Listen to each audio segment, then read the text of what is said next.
Los deportes en general son algo cruel. Así lo mira, doctor. Sí, lo veo como un espectáculo más bien triste, porque veo como por la fama, por el dinero, muchos de ellos están sacrificando sus vidas. Doctor, me quiero concentrar en uno de los casos más sonados cuando hablamos de golpes en la cabeza, y es el caso de Muhammad Ali. Y es muy difícil saber si a él le iba a dar o no. Pero él sí tenía algunos elementos de lo que nosotros llamamos la demencia pugilística. Una de las comparaciones que he visto que parecen exactas es como si usted coge un huevo y lo agita y lo agita y lo agita. Realmente usted no revienta la cáscara del huevo, pero el interior del huevo sí se daña. A esos papás y mamás que nos están viendo en este momento y que están ilusionados porque su hijo va a boxear, ¿qué le diría en este Yo momento? no dejaría que un hijo, por definición, por principio, fuera, por ejemplo, boxeador, porque es que es un daño directo al cerebro y demostró un coraje tremendo porque perdió muchísimos millones de dólares que podía seguir ganando. Pero el cuento es cuánto vale su cerebro, cuánto vale su vida. Es más, para los olímpicos, a los boxeadores les ponen unos cascos especiales para protección, pero para el boxeo profesional que nosotros vemos por la televisión, no. Entonces estamos viendo cómo estas personas poco a poco están destruyendo su cerebro. ¿Qué puede decir usted de los protocolos de conmoción que hoy se están implementando en deportes como la NFL? O sea, tiene que entender que cuando yo decido ser boxeador, estoy abriendo la posibilidad de que me den todas estas enfermedades neurodegenerativas, que mi vida intelectual va a ser menor, que tengo la posibilidad aún de fallecer durante uno de estos deportes.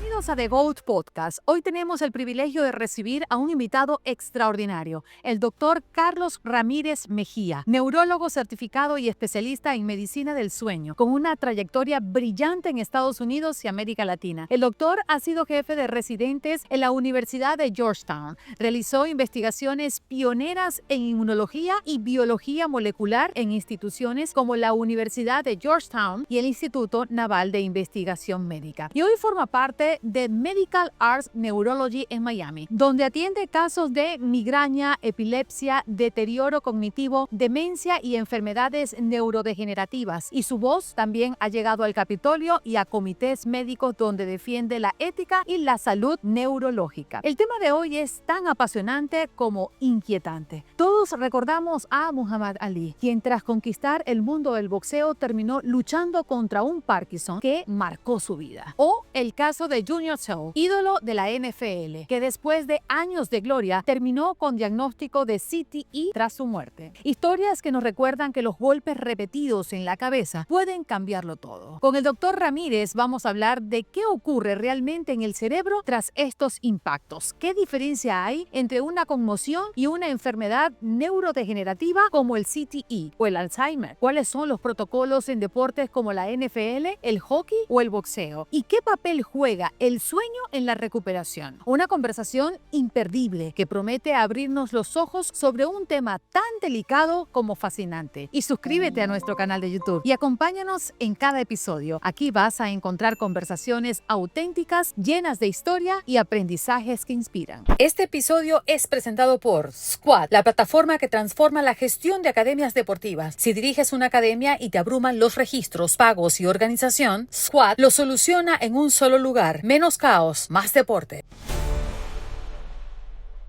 Doctor, un placer tenerlo en The GOAT Podcast. Bienvenido a nuestro espacio. Qué maravilla. Siento que vamos a tener una conversación muy interesante a propósito de que vemos el deporte como entretenimiento, como pasión, pero nunca nos detenemos a pensar qué pasa en la mente y en el cuerpo de los deportistas cuando reciben impactos fuertes. ¿Podríamos hablar un poquito de esos deportes que generan más preocupación en un doctor como usted? Pero yo me pongo a ver los deportes y la gente ve estos espectáculos alegres y de competencia y de emoción. Y yo lo estoy viendo como en el circo romano, cuando estaban estos pobres individuos luchando por su vida y estaban los gladiadores que estaban ofreciendo su vida por ese público. Entonces, estos atletas profesionales, muchos de ellos, están básicamente ofreciéndonos su vida, sacrificando su salud mental y su salud física porque el entretenimiento de nosotros. O sea que es un deporte, los deportes en general son algo cruel. Así lo mira, doctor. Sí, lo veo como un espectáculo más bien triste porque veo como por la fama, por el dinero, muchos de ellos están sacrificando su vida, su salud mental.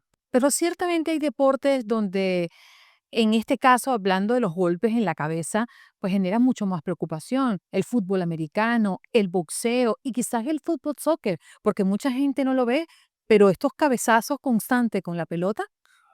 Yo creo que el único que no está asociado con nada de eso y puede producir gastritis y todo sería la Gredex. Un deporte muy pasivo. Todos los otros están asociados hasta con cierto riesgo. Y lo triste es que nuestra sociedad no tiene mucha conciencia de cómo podemos mejorar las condiciones de sus atletas, ya sea que no sean desechables por nuestro placer. Claro que hay deportes que son de contacto y son mucho más agresivos y son, hombre, muchísimo más peligrosos. Por ejemplo, un deporte que es barbárico completamente es el boxeo, en el que hay un principio fundamental que es el de golpear al otro, y lo golpean en la cabeza y lo golpean en diferentes partes del cuerpo. Es más, para los olímpicos, a los boxeadores les ponen unos cascos especiales para protección, Ujú. pero para el boxeo profesional que nosotros vemos por la televisión, no. Entonces estamos viendo cómo estas personas poco a poco están destruyendo su cerebro. Hay más conciencia en otros deportes, en el fútbol americano, ya hay una mayor deseo de protegerlos, pero es una protección realmente parcial. Sí. Doctora, no me gustaría que nos explicara de la manera más clara y más gráfica qué pasa con el cerebro cuando recibe estos golpes. Bueno, el cerebro es muy vulnerable. El cerebro está metido dentro del hueso, en la cabeza, en el cráneo, y las neuronas están prácticamente como en una gelatina. Y la comunicación entre las células cerebrales no es una comunicación continua, sino que hay un espacio entre ellas. Cuando uno sufre cualquier tipo de trauma, hay una desconexión de las fibras y luego se tienen que volver otra vez a alinear. Entonces, el cerebro tiene algo que se llama plasticidad y esa plasticidad es limitada y es la que nos ayuda a que podemos sufrir un trauma o podemos sufrir un accidente cerebrovascular o algo y nos podemos recuperar. El cerebro tiene mecanismos para recuperar, pero cuando el trauma es repetitivo y el daño es continuo o está ocurriendo frecuentemente, la plasticidad cerebral ya se agota y ya no se puede reparar más y el daño es un daño que va sucediendo de una manera sumatoria. Entonces, usted comienza con pequeñas lesioncitas y pequeños daños que no tienen un impacto muy dramático porque el cerebro es funciona redundante, o sea que tiene muchas áreas que compensan cuando una está dañada. Pero usted empieza a jugar y a jugar y a jugar con esos mecanismos de reparación hasta que llega al punto en el que ya no, no funciona más y ya tiene un daño cerebral irreversible. El daño en el cerebro de los atletas es muy parecido al daño que ocurre con las enfermedades como el Alzheimer y como el Parkinson, en el que se van acumulando todas estas proteínas y todas estas toxinas, las conexiones entre las células se van dañando y el cerebro de estas personas, en algunos de ellos, pueden tener 20 años. Cuando se lo mira al microscopio parece el cerebro de una persona de 80 o 90 que tenga una enfermedad como el Alzheimer. Una de las comparaciones que he visto que me parece exacta es como si usted coge un huevo y lo agita y lo agita y lo agita y lo agita. Realmente usted no revienta la cáscara del huevo, pero el interior del huevo sí se daña, la yema y se va dañando y entonces usted va a mirar y si lo abre va a ver cómo ese huevo está dañado. Entonces externamente el huevo se ve bien, pero cuando usted lo corta y lo pone sobre un plato o algo, va a ver cómo todas las estructuras se alteraron. Y eso es lo que le está pasando al cerebro. Está dentro de nuestro cráneo y está sufriendo este daño continuo. Doctor, me quiero concentrar en uno de los casos más sonados cuando hablamos de golpes en la cabeza y es el caso de Muhammad Ali, el boxeador. Se hablaba de que él murió después de retirarse con esta condición de Parkinson gracias al boxeo.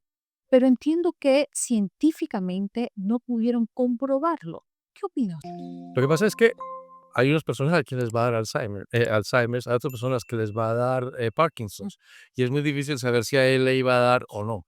pero él sí tenía algunos elementos de lo que nosotros llamamos la demencia pugilística, que es la demencia que ocurre con el trauma repetitivo. Y sabemos que hay personas que han sido sometidas al trauma como el que sufrió Mohamed Ali, y que sufrieron cuadros similares al que él tuvo, pero en edades mucho más tempranas. El problema con él es que él comenzó a sufrir ese deterioro tan severo en una edad mayor, en la que empiezan a aparecer la mayoría de los casos de Parkinson.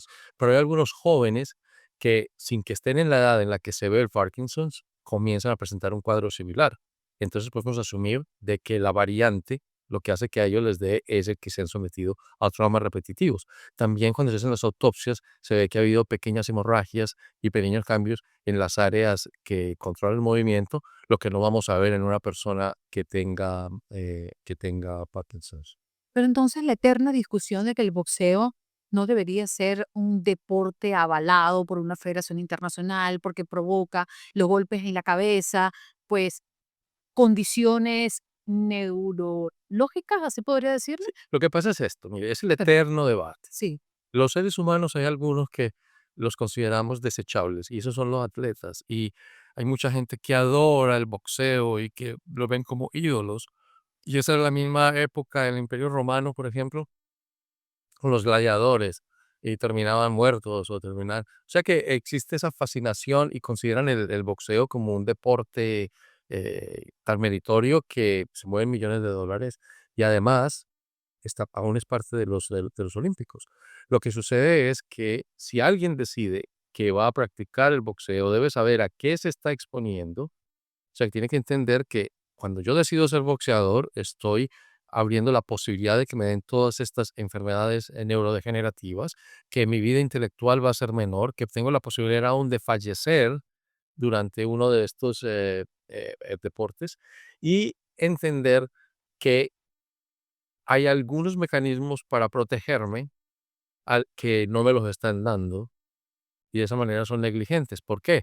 ¿Por qué en los olímpicos les ponen unos cascos para proteger a los boxeadores, pero por qué no para el deporte? Porque el deporte normal que vemos de boxeo en la televisión, el comercial, ¿por qué? Porque se consideran desechables, porque se cree que si se les pone casco y se le pierde algo de esa fascinación de ver la sangre correr, de ver cómo los ojos se les brotan porque tienen hematomas, de ver cómo pierden el conocimiento. O sea que a la gente le gusta eso. Es la misma razón por la que nos gustan las peleas de gallos, y le gusta a la gente las peleas de perros, porque les gusta el,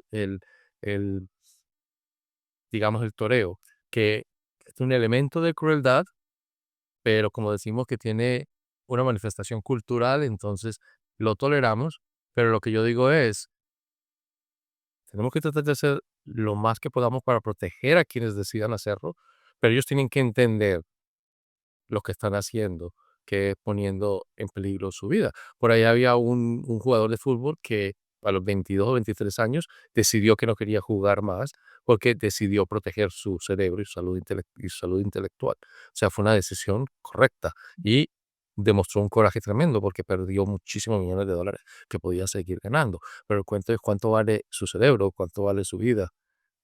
Y algunos de ellos sufren un deterioro progresivo que es muy difícil de asociar con el trauma que reciben en el deporte. La gente cree que se ven como deprimidos o que se ven como cansados o se ven más lentos intelectualmente y algunos de ellos llegan hasta cometer suicidio, matar a otras personas porque tienen un deterioro tan grande de su personalidad. Yo personalmente creo que estos deportes de contacto tenemos que rediseñarlos para que haya equipo de protección para ellos y yo creo que hay deportes como el cerebro, que para mí como el boxeo, que para mí como neurólogo ver el cerebro destruido de esa manera es sumamente doloroso. Yo no puedo ver una pelea de boxeadores porque yo estoy viendo cómo ese órgano que yo considero tan importante está siendo destruido golpe a golpe. usted acaba de mencionar algo muy interesante y es el fútbol americano y aquellos muchos jugadores que se han retirado y después de fallecer, en el caso, voy a traer el caso de Junior Seals, que se suicidó y hablaban de que él comenzó a sentirse apagado, deprimido, inclusive comenzó a medicarse y él se quitó la vida con un disparo en el pecho. Y él había querido que su cerebro le puedo llamar cerebro, ¿no? Se ha estudiado, Claro. porque no sé si llamarle cabeza en general, pero su cerebro, él quiso que fuese estudiado después de su muerte. Porque acláreme algo, para detectar CTE, por ejemplo, no puede estar una persona viva, es decir, no, en este momento sí están los avances listos para hacer ese tipo de diagnóstico, o era antes solamente que esperaban a su muerte. Hay algunas cosas que nos pueden dar como claves de Mm. que algo está pasando, cambios en la resonancia magnética, el cerebro se va viendo más pequeño, podemos ver pequeñas áreas de hemorragia, pequeñas áreas de cambio. Pero el que hace realmente el diagnóstico es la autopsia.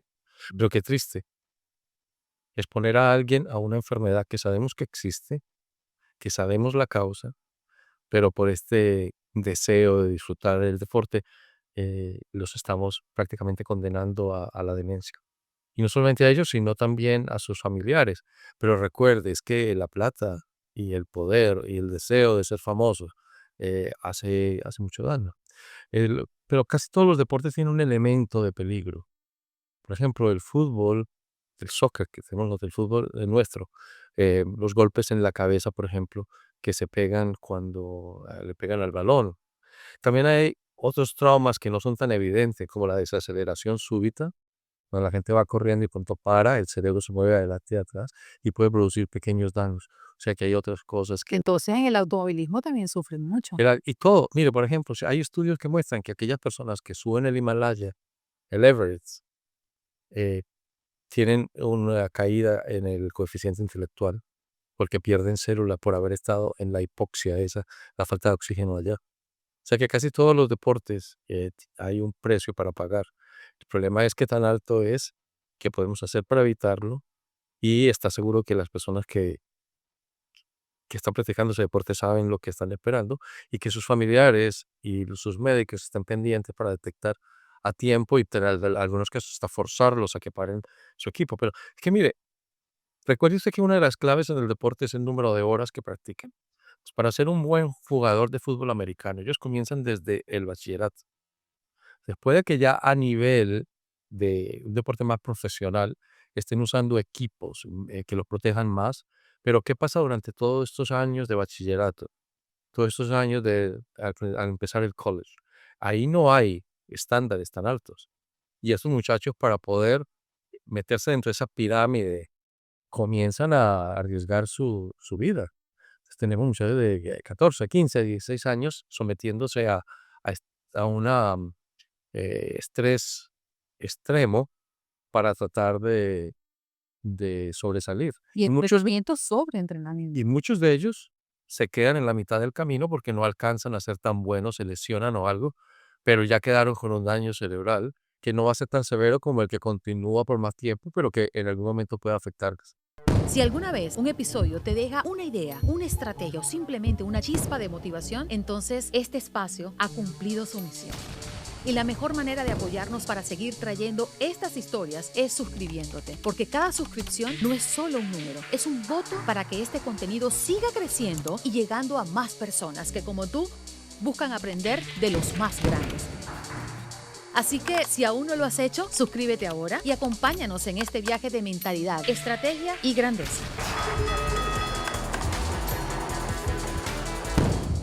Doctor, usted dio una voz muy importante dentro de nuestra comunidad y dentro del sector de médicos en su especialidad en este país y también en Latinoamérica. ¿Qué puede decir usted de los protocolos de conmoción que hoy se están implementando en deportes como la NFL? Porque mm, la NFL creo que es el deporte que más le ha prestado atención a esto y ha ido evolucionando a lo largo de los años, modificando inclusive el reglamento y modificando también la estructura de los cascos que usan los jugadores de fútbol Sí. americano. Cada vez estamos entendiendo más de cómo podemos desarrollar, por ejemplo, eh, cascos y podemos materiales que puedan absorber el trauma mejor. O sea que, como todo, cuando existe el problema, el ser humano siempre es capaz de buscar cosas para disminuir el riesgo. Y recuerde usted que los carros al principio no tenían cinturones de seguridad, no tenían bolsas. Y a raíz de los accidentes y de la necesidad y la presión que todos empezamos a poner, comenzaron a ponerle todo este tipo de aditivos y de cosas para protegernos. Lo mismo está pasando con el deporte, todavía es tímido. Y una de las cosas tristes es que la gente, por ejemplo, todavía no entiende, porque para el ser humano es muy difícil eh, evaluar el riesgo a largo plazo. Nosotros somos muy buenos evaluando el riesgo a corto plazo. Le voy a dar un ejemplo. Las Torres Gemelas, 3.000 y tantas personas murieron. Todo el mundo le cogió miedo a los aviones, que las medidas antiterroristas, a todos nos pusieron a cuidarnos, Aquí, a pasar por seguridad, a hacer no, todo este tipo de cosas, y todo el mundo se volvió, pues, obsesivo con el miedo a los terroristas, pero realmente los terroristas mataban un porcentaje muy bajo de gente. Pero esas mismas personas están comiendo mala comida, en ese aeropuerto, están comiendo, no están cuidando su azúcar, son obesos, tienen apnea del sueño y no se la tratan, tienen una hipertensión que no se están cuidando. Entonces, esa es la que está matando millones, pero como no es inmediato, entonces, usted le tiene miedo al terrorista mientras está comiendo la hamburguesa con las papas fritas y con la Coca-Cola, que ese es lo que realmente a usted lo va a matar y ujú. de una manera cruel, porque le pone un derrame cerebral o un infarto. Pero entonces el ser humano es muy difícil que vea el riesgo a tan largo plazo. Y es un problema de diseño en nuestro cerebro, o sea, que no es que las personas sean irresponsables o algo, simplemente que el cerebro humano no está diseñado para mirar tan lejos. Entonces no podemos ver el riesgo a tan largo plazo, sino que vemos los riesgos a corto plazo. Entonces ellos ven a estos muchachos jugando, termina el juego y los ven bien, y entonces dicen: "Ah, no pasa nada". Mira, el mismo presidente de Estados Unidos, Donald Trump, dijo: Yo no estoy de acuerdo con que pongan medidas de seguridad en el fútbol americano porque se tiran el juego, lo hacen menos espectacular, lo están dañando con eso". Porque es que no miran más allá, lo que pasa con el cambio climático, entonces no miran más allá.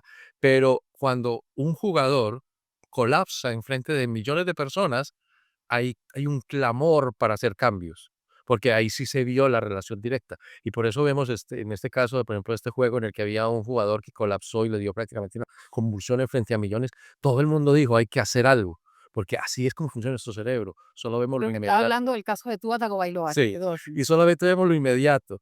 Lo que tenemos que educarnos de una manera activa, aprender a evaluar el riesgo a largo plazo, no tanto el riesgo inmediato. Entonces quiere decir, doctor, que este cúmulo de golpes constantes es posible que se vean reflejados en nuestro cerebro después de 20 o 30 años. Claro, ¿por qué? Porque recuerdo lo que decía, Ujú. tenemos plasticidad cerebral. Plasticidad cerebral es la habilidad natural que Dios nos dio para que nuestro cerebro se recupere. ¿Qué es la plasticidad cerebral? La que nosotros usamos cuando nos da un derrame cerebral. Sabe que una persona queda paralizada, queda muda y de pronto empieza a recuperar algunas funciones. Para eso está diseñado, para reparar el cerebro cuando hay un trauma, cuando sucede algo. Pero lo que nosotros estamos haciendo es daño continuo y repetitivo en el que usamos la plasticidad cerebral hasta el punto en el que ya se nos agota. Y entonces es como si usted tiene la cuenta bancaria y está sacando y sacando de ese balance que tiene hasta que llega un momento en el que la cuenta está en cero y ya no tiene más plata para sacar. Usted ya no tiene más recursos para reconstruir cerebro después de haberlos usado todos con este trauma repetitivo. Y eso puede pasar para algunos en los 20 años, en otros a los 30, en otros a los 50, porque también hay una variabilidad, así como hay uno que está en Rockefellers con una cuenta bancaria de millones y millones de dólares, hay otros que nacen con una cuenta bancaria de $100. O sea, no todos nacemos con la misma habilidad, la mano. No todos nacemos con la misma habilidad o con el mismo cerebro, la plasticidad Claro. de ese cerebro para recuperarse. Doctor, cuando hablamos de estos temas, siempre se viene la confusión de diferencia entre CTE y la conmoción cerebral. ¿Cuáles son las diferencias? Básicamente, la conmoción cerebral es el caso agudo. O sea, que yo estoy aquí, me golpeo y tengo los cambios inmediatos que son evidentes.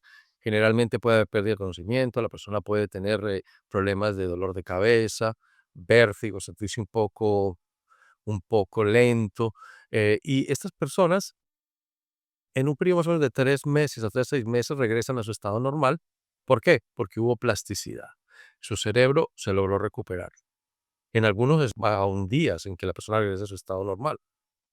El otro es el trauma repetitivo, que puede ser esos episodios recurrentes en los que pierde el conocimiento o que queda con dolor de cabeza o que simplemente quedó como turuleto, como dicen en Colombia, sino que también pueden ser los casos en los que no hay pérdida del conocimiento, pero hubo desaceleración, hubo pequeños traumas cerebrales que fueron dañando eh, la comunicación entre las neuronas y produjeron un daño que se fue sumando y llega un momento en el que ya produce manifestaciones permanentes, porque prácticamente llega un momento en el que ya esto no se puede reparar y la persona queda permanentemente incapacitada.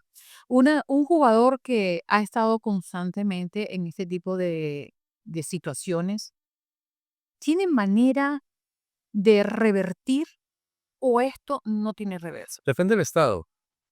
Como le decía, hay personas que tienen muy buena capacidad cerebral y pueden con tratamientos de rehabilitación, dieta y un manejo muy agresivo recuperar algunas de las funciones y crear nuevas conexiones. Para otros puede ser muy tarde.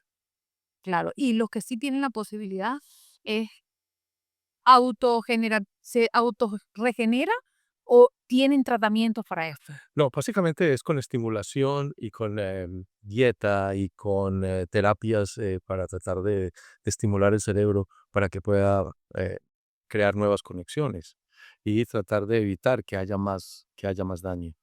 Pero recuerde usted que nosotros evaluamos nuestro cerebro con nuestro cerebro. Entonces, si usted tiene el cerebro dañado, a veces puede no darse cuenta que está dañado, porque el órgano que le va a servir a usted para hacer el diagnóstico De su propio cerebro. es su propio cerebro que está afectado. Entonces, muchas veces las familiares, otras personas son las que le dicen, creemos que tiene un problema. Imagínense, tratar de convencer a alguien que tiene un problema cuando no lo ve, puede ser difícil. Así que por eso es que nosotros tratamos de que a estas personas se les está haciendo continuamente evaluaciones para de una manera objetiva mostrarle y decir, mire, usted en este examen hace un año tuvo este puntaje y ahora tiene este que demuestra que hay un deterioro. Si usted continúa haciendo esto, va a terminar muy mal. Si para ahora, podemos trabajar en maneras de mantenerlo como está o tratar de mejorarlo. Pero recuerde que hay una cascada de eventos que comenzó y que podemos a veces no parar. Es un daño del cerebro en el que empiezan a producirse ciertos químicos y ciertas toxinas que van produciendo como un efecto en serie que va dañando el cerebro a largo plazo.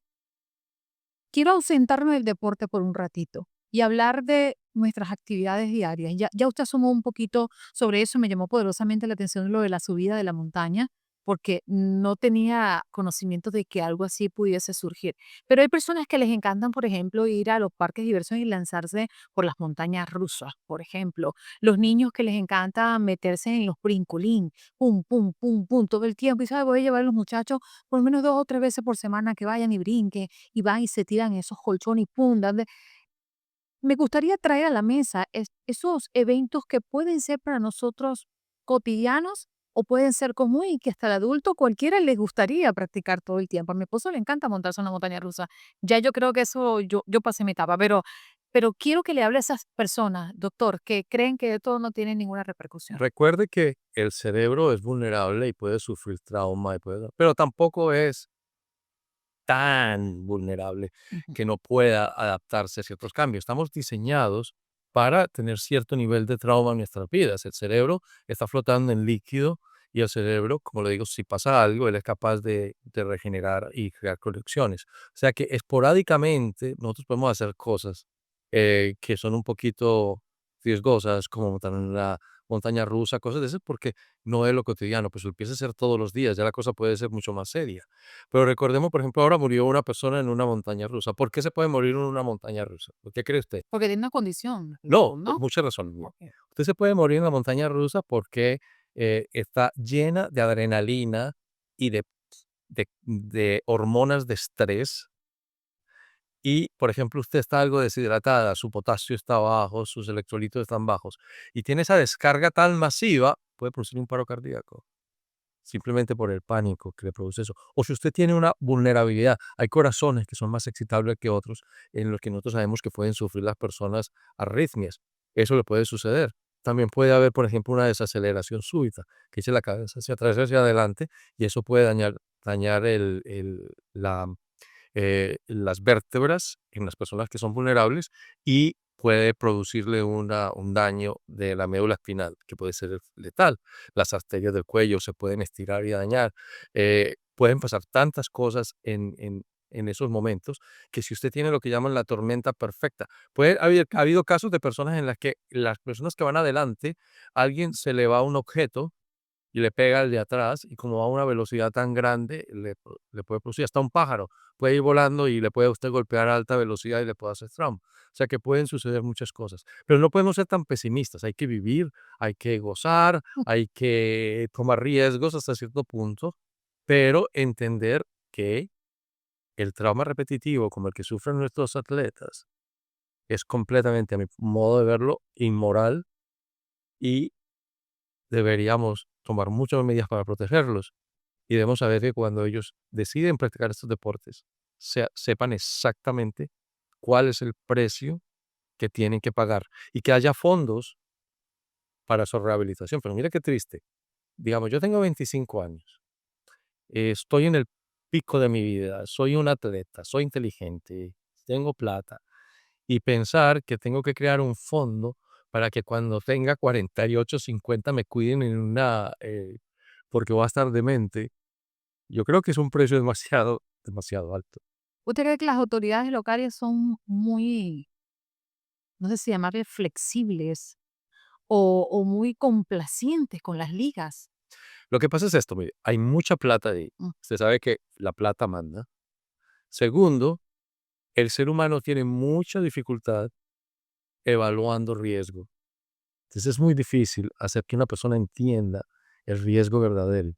Y también hay otros casos de atletas que se ve, por ejemplo, que usted los ve y los ve mayores y no tienen evidentemente lesiones, no se ven acabados. Por ejemplo, hay atletas de 60, 70 años y usted los ve intelectualmente bien. Entonces usted dice, no, mire, este es jugador de fútbol, jugó fútbol 30 años y mírelo cómo está de bien. Porque siempre tratamos de mirar esos casos que son excepcionales. Pero lo que tenemos que entender es que la mayoría de las personas sí van a tener daños, unos más severos que otros dependiendo de su genética, de la cantidad de traumas y por el tiempo que los traumas ocurrieron. O sea que, ¿se justifica o no? Yo creo que se justifica si ellos toman su decisión y deciden que no les importa su salud mental y que por el deporte y por la fama y por el dinero ellos quieren sacrificar su vida. Y mientras tanto, nos toca a las personas como nosotros, primero, decirles, esto es lo que le va a pasar si lo hace, y si ya lo quiere seguir, lo quiere hacer, hágalo. Y estamos tratando de desarrollar técnicas para proteger, para avisarles a tiempo cuando estén empezando a ocurrir los daños irreversibles y a desarrollar tecnologías que los vayan a proteger. ¿En qué se está trabajando al respecto? Están buscando materiales nuevos, están tratando de encontrar de pronto algunos medicamentos o algo que puedan ayudar a recuperarse. Está tratando de poner más regulación en el número de horas que pueden practicar, a qué edad. eh, y yo creo que una de las áreas más importantes es comenzar desde los niños de colegios y los primeros años de college, que los estén empezando a proteger desde ahí no solamente en las grandes ligas, cuando ya están, eh, que Consagrado. ya son más importantes y que los quieren proteger más, sino que empecemos de los niños, porque imagínense, el cerebro de un adolescente apenas se está formando y encima del trauma de tener que formarse y crear conexiones, le estamos poniendo golpes repetitivos. Entonces, muchas veces los papás están llevando a estos niños a prácticas deportivas que no están siendo, porque los estándares no son los mismos en todas partes, en la que no los están protegiendo bien, y ellos están convencidos que ese tiempo, ese dinero que están gastando, ese esfuerzo que están llevando esos niños al deporte, imagínate, cansados al final del día, después de un día largo, llevan a los niños a sus prácticas deportivas y todo, y muchas veces no entienden que las condiciones en las que los niños están practicando los deportes no son las mejores y que tal vez desde ahí están comenzando a sufrir daño cerebral que los va a Doctor, ¿qué le diría usted a esos papás y mamás que nos están viendo en este momento y que están ilusionados porque su hijo va a boxear o va a jugar fútbol americano o va a ser piloto? ¿Qué le diría en este Yo momento? no dejaría que un hijo, por definición, por principio, fuera, por ejemplo, boxeador, Ujú. porque es que es un daño directo al cerebro, o sea, que para mí eso sería lo más horrible. Pero lo que hay que hacer es que ellos tienen, los papás tienen que estar envueltos en los colegios, y en las organizaciones para tratar de que la las cosas que le están ofreciendo a los niños para protegerlos desde los deportes sean las más adecuadas, que se esté usando los equipos apropiados, que los entrenadores sean los más idóneos, que no sea simplemente el que jugó fútbol, ya se vuelva entrenador de fútbol, sino que tenga que tener una certificación especial, que sea una persona que entienda el tipo de lesiones que pueden sufrir los niños, no solamente el que lo vaya a ser muy buenos en eso, sino que esté educado en qué cosas pueden dañar el cerebro de esos niños, y no solamente qué cosas hay que hacer para que sean los mejores en ese deporte. Porque es que mire, pues, usted va a un gimnasio, todas las personas en el gimnasio son entrenadores, son expertos en nutrición, pero ¿cuántos? Pasan y no lo estás haciendo bien y te corrigen. Entonces, Sí, no, y todo el mundo ahí usted va y le dice: "Tómese esto, tómese esto", así como se hace, pero ¿cuántos de ellos recibieron entrenamiento formal? Entonces, yo veo muchas lesiones de en la mi oficina de personas que van al gimnasio y entre ellos mismos todos se están ayudando y terminan teniendo unas lesiones, serias que requieren aún hasta cirugía o les impide continuar la actividad porque no todo el mundo, está entrenado. Entonces, exigir que la persona que está entrenando a sus hijos tenga formación académica, que entienda todo esto que lo que hemos discutido y que no sea solamente un experto en hacerlos ganar, los partidos y volverlos los mejores atletas sacrificando, la salud. claro. Doctor, usted que tiene tantos años de experiencia, ¿algún caso que le haya sorprendido? Sí, hubo un caso que me llamó mucho la atención, es un joven que, era sumamente inteligente, era brillantísimo, pero comenzó a practicar, fútbol americano Ujú. y se fue para una de las mejores universidades de los Estados Unidos y llamaron a la mamá a decirle que el niño estaba en posición fetal, el joven este, en posición fetal y llevaba 3 días que no salía de la habitación. Este joven sufrió 2 tipos de estrés. Uno, él había sufrido trauma repetitivo porque él había llegado a esa gran universidad eh, por deporte. Ok. Y entonces, para poder mantener su scholarship, para poder que lo mantuvieran ahí becado, él tenía que continuar manteniendo ese nivel de entrenamiento tan fuerte que tenía que hacer. Y encima de eso tenía el estrés de ser latino, veniendo de una familia donde había tanto apoyo y un momento a otro estar solo en otra ciudad con nieve y sin luz, por la mayor parte del día. Y este muchacho sufrió un deterioro cuando volvió a mi oficina, parecía prácticamente un esqueleto. No puedo creer. Y había un debate entre los papás. La mamá que quería que él se quedara aquí, darle caldo de pollo, cuidarlo, tratar de que regresara a su estado normal. Y el papá que creía que era prácticamente un cobarde porque no había sido capaz de mantener su nivel académico y atlético. Entonces yo veía esa angustia de ese muchacho que estaba entre esos dos mundos, entre la parte materna que lo quería mantener y cuidar y el otro que lo quería devolver como si fuera un gladiador a que fuera hombre y que lograra superarse. Finalmente logramos mantener un balance en el sentido que este muchacho volvió a recuperarse física y mentalmente y en vez de practicar fútbol americano, que es lo que él hacía, aprendió ajedrez. Volvemos a la. El ajedrez que a mí me gusta y el muchacho este ahorita es sumamente feliz y ya es médico y le va muy bien. ¿Y científicamente qué ocurrió allí, doctor? Lo que ocurrió es exactamente, el muchacho era un ser vulnerable y casi todos somos muy vulnerables y entre el estrés y la presión de participar en ese deporte y de ser el mejor en ese deporte y la parte académica, eh, lo estábamos sacrificando. Y es que nosotros tenemos esa tendencia, es a sacrificar a nuestros hijos, sacrificar a las personas que queremos por esa fantasía del éxito. y los queremos a veces hasta forzar a que, a que nos hagan felices a nosotros, nos hagan orgullosos a nosotros, o que los hijos hagan lo que nosotros no pudimos hacer. Ujú, correcto. Hay mucho de eso en nuestra cultura. Doctor, usted es especialista en el sueño y me gustaría traer este tema porque vivimos en un mundo muy rápido donde hay prioridades como el trabajo, luego los compromisos sociales, la familia la dejamos por allí a un lado y luego, bueno, lo que me queda lo voy a dormir. Pero no se preocupe que el fin de semana yo lo recupero. ¿Qué le dice a esas personas? Bueno, en primer lugar, el dormir es una actividad indispensable. El número de horas que usted tiene que dormir no es negociable. Eso está determinado genéticamente. Es como decir que usted va a poder vivir sin respirar, o que usted va a poder vivir sin comer o sin tomar agua. Eso es imposible. Lo mismo pasa con el sueño. El sueño es una etapa que lo tienen todos los animales, los peces, los perros, las aves, hasta los insectos duermen. Entonces nosotros tenemos que dormir. Lo que pasa es que la sociedad contemporánea ha decidido que quienes no duermen lo suficiente, que son extraproductivos, son héroes. Y a veces creen que dormir es como una pérdida de tiempo. Pero hay que entender lo que pasa durante el sueño. Durante el sueño es cuando nosotros reparamos el cerebro. Durante el sueño es donde procesamos memoria. Durante el sueño es donde todos nuestros órganos hacen como una reprogramación y es donde todos descansan y donde nuestro organismo se recupera. No quiere decir que el cerebro no funciona durante el sueño. El cerebro funciona 24 horas y es tan activo durante el sueño como es durante el día. Lo que pasa es que es un tipo de actividad diferente.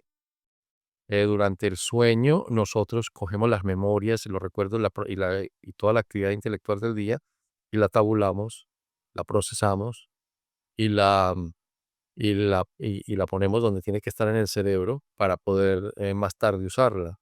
También hay unas células que durante el sueño comienzan a reparar las neuronas, empiezan a reparar las conexiones y a quitar todas las toxinas que pusimos durante el día. Si usted no deja que eso pase, pues se le van a empezar a acumular toxinas y proteínas en el cerebro que van a afectar la comunicación entre las neuronas y pueden llevar a enfermedades neurodegenerativas o ser el factor precipitante de esa demencia que la persona va a desarrollar tal vez en 10 años, pero la puede acelerar. También puede pasar lo opuesto, que ese sistema que supuestamente limpia todas las estructuras malas y la basura que tenemos en el cerebro, se vuelva hiperactivo. Entonces comience no solamente a quitar toda la basura, sino que comience a dañar las células. Entonces pueden pasar dos cosas, o se nos vuelve hiperactivo y nos empieza a hacer daño, o no funciona y nos llenamos de basura en el cerebro y de toxinas y el cerebro se va a lesionar. O sea que el sueño es fundamental. Yo creo que siempre digo a la gente, hay que dividir el día, 8 horas de placer, 8 horas de trabajo y 8 horas de sueño. Ay, ojalá 8 horas de placer.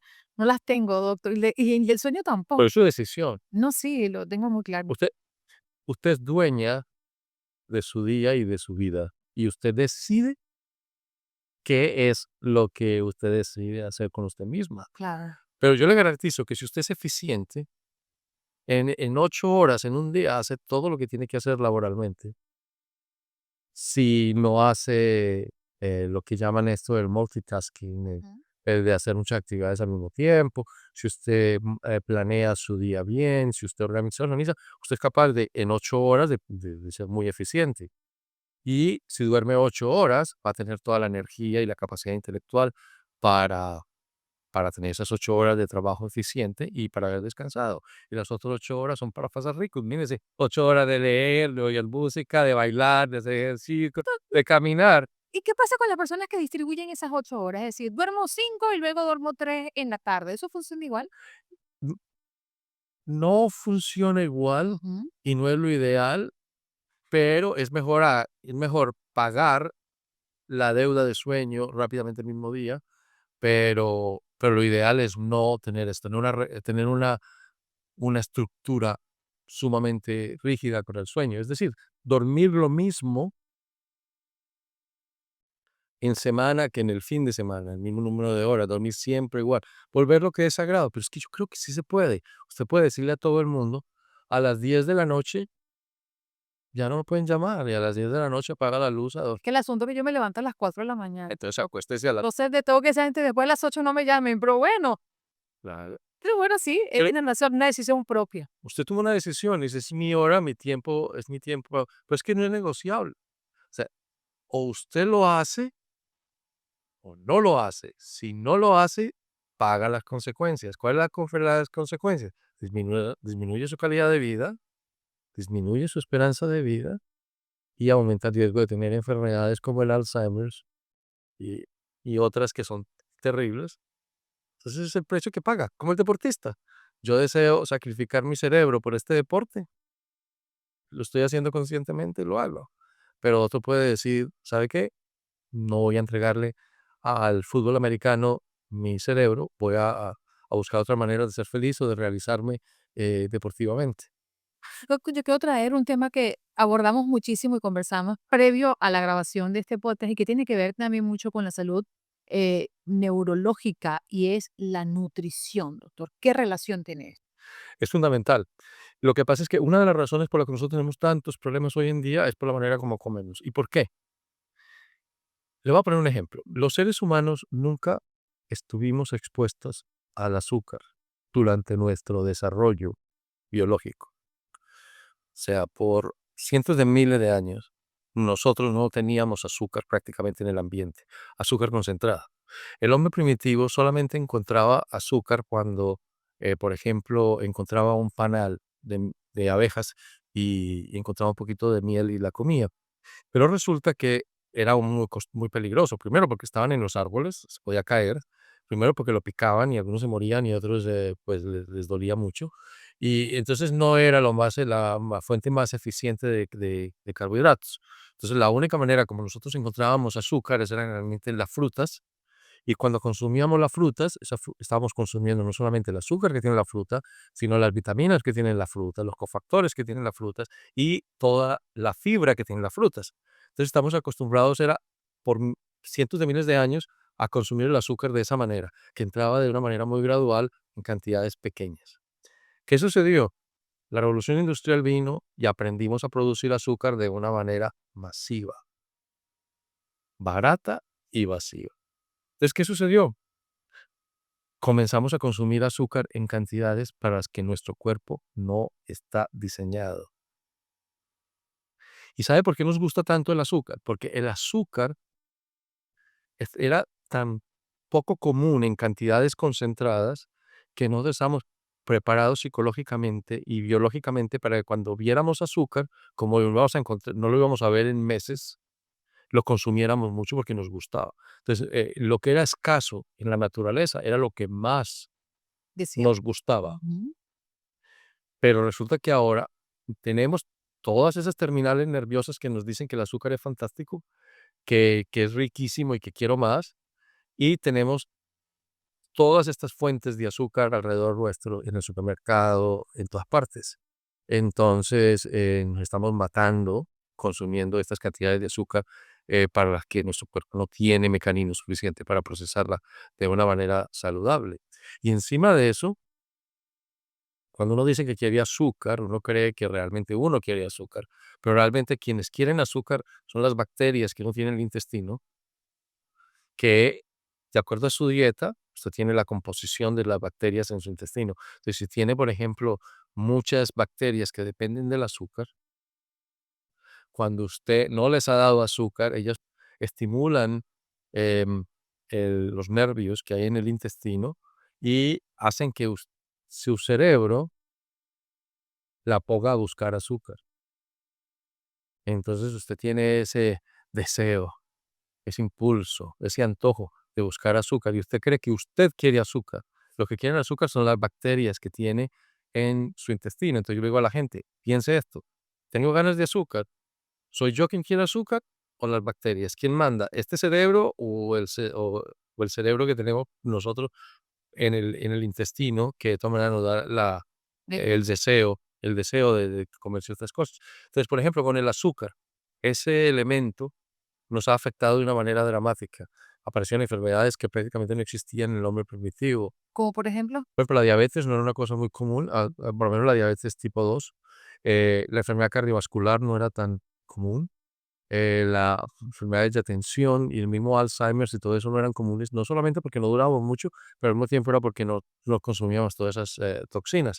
Y así pasan con muchas cosas. Estamos poniendo muchos aditivos a la comida, estamos consumiendo mucho plástico en nuestra dieta, estamos sometidos a estrés continuo que hace que nuestros hormonas de estrés estén estresando nuestros órganos continuamente. O sea que son muchas las cosas que hacemos. ¿Cuál es el secreto? Tratar de regresar a lo primitivo, a la manera como comían nuestros antepasados, a disminuir el nivel de estrés y al decir, bueno, yo quiero hacer los mejores,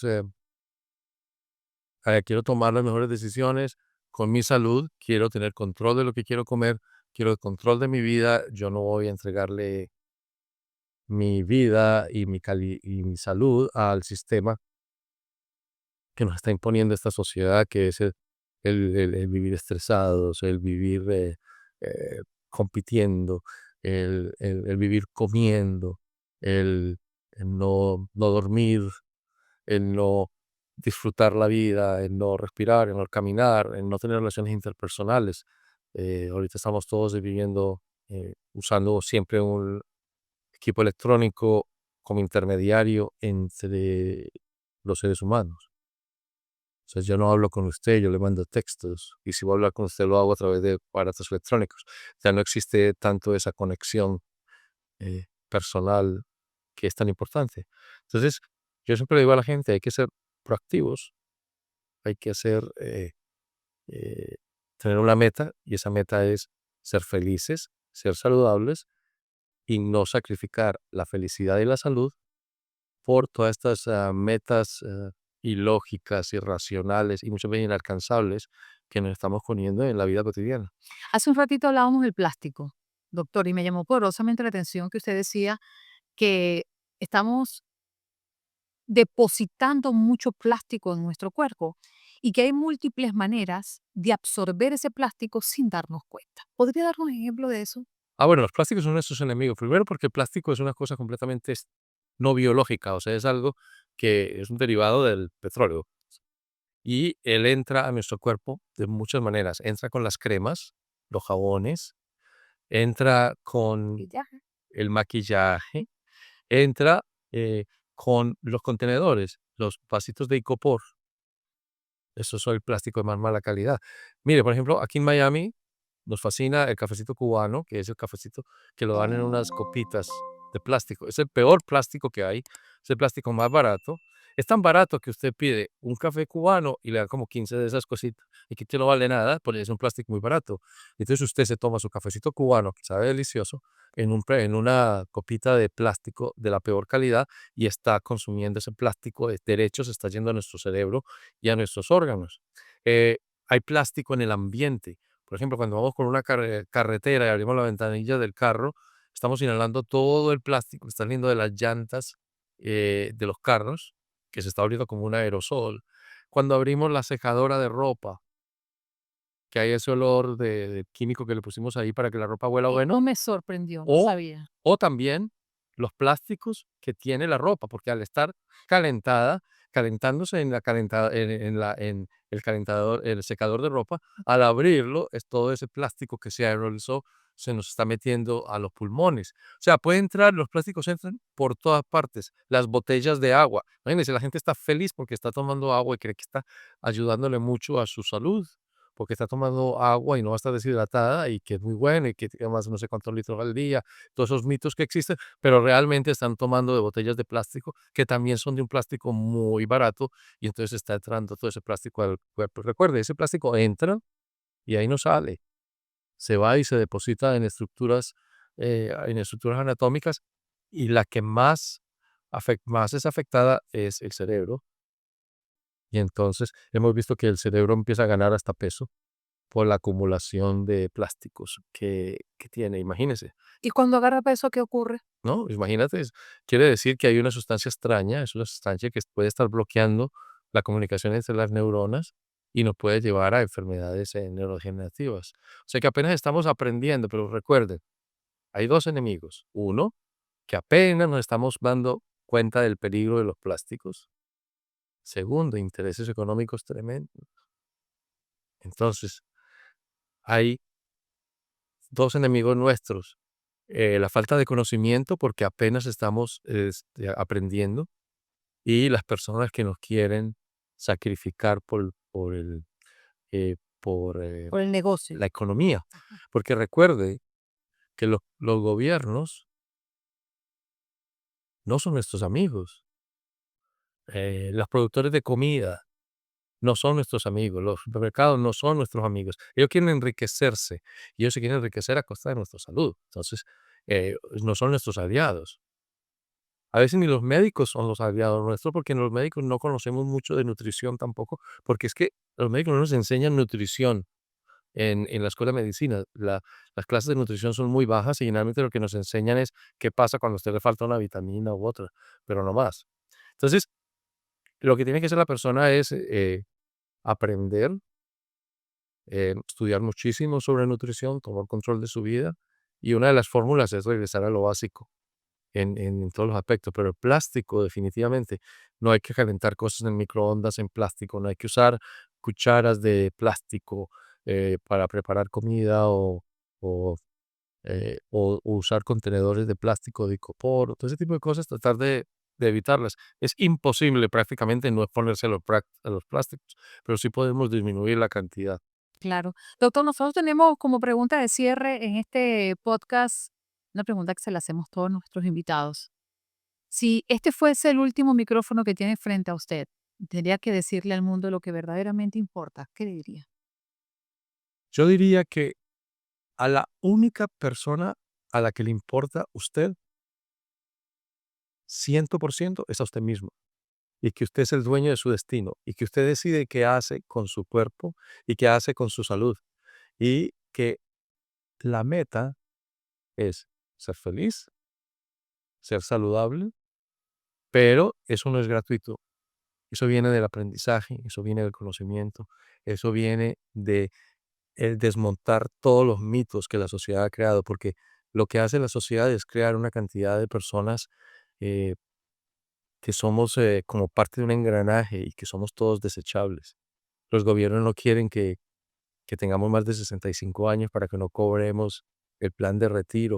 O sea que realmente hay muchos intereses para que no seamos saludables y para que nuestras vidas sean más cortas y menos calidad de la que deben ser. Pero aquí estamos es para eso, para ser felices, para buscar la salud, para buscar la felicidad, para tener las vidas más ricas posibles. Imagínense la naturaleza que tenemos, todo lo que nosotros tenemos en este mundo que, que estamos ignorando, los museos que no hemos visitado, los viajes que no hemos hecho, las personas que no hemos conocido. eh, y recuerde, el trabajo tiene que gustarle a uno, tiene que ser bueno y eficiente, pero no tiene que estar enamorado del trabajo. Esas personas que dicen, usted tiene que eh, amar su trabajo y tiene, realmente no. Lo que usted tiene es que conseguir un empleo que no, como le digo, que le guste, que sea eficiente para que pueda conseguir todas las otras cosas que sí ama, como el tiempo con las personas que quiere. Por ejemplo, si, digamos, usted quiere ser, usted es contador, no tiene que amar el ser contador, tiene que ser muy buen contador para que le dé suficiente dinero para escalar, para nadar, para visitar museos, para irse a los paisajes naturales que tenemos, para poder estar tiempo con las personas que quiere. Entonces, lo que tenemos que amar es lo que la vida nos ofrece y usar el trabajo como una herramienta para conseguirlo. Y no tenemos que ser miserables en lo que hacemos, pero tampoco tenemos que estar buscando el empleo que vamos a amar, que muchas veces ese empleo no existe. Y no vale la pena amar el empleo. Lo que hay que amar es todo lo que nos va a dar eh, esa profesión que cada uno busca. Doctor, qué bonito mensaje acaba de dar. Yo creo que muchos de nosotros estamos sumergidos en, en un día a día donde no paramos. Y yo levanto mi mano porque soy así, duermo muy pocas horas al día Y ha sido una decisión propia, usted tiene toda la razón, pero muy pocos vemos las consecuencias que eso puede traer. Gracias por abrirnos los ojos y por dedicarnos minutos de su tiempo. Sabemos que es muy valioso. No, sí fue un gusto. Y después hablaremos de otros temas por ahí que quedaron muchos en el tintero. Seguro que sí. Gracias, doctor. Hasta luego. Chao. Este episodio es presentado por Squad, la plataforma que transforma la gestión de academias deportivas. Si diriges una academia y te abruman los registros, pagos y organización, Squad lo soluciona en un solo lugar. Menos caos, más deporte.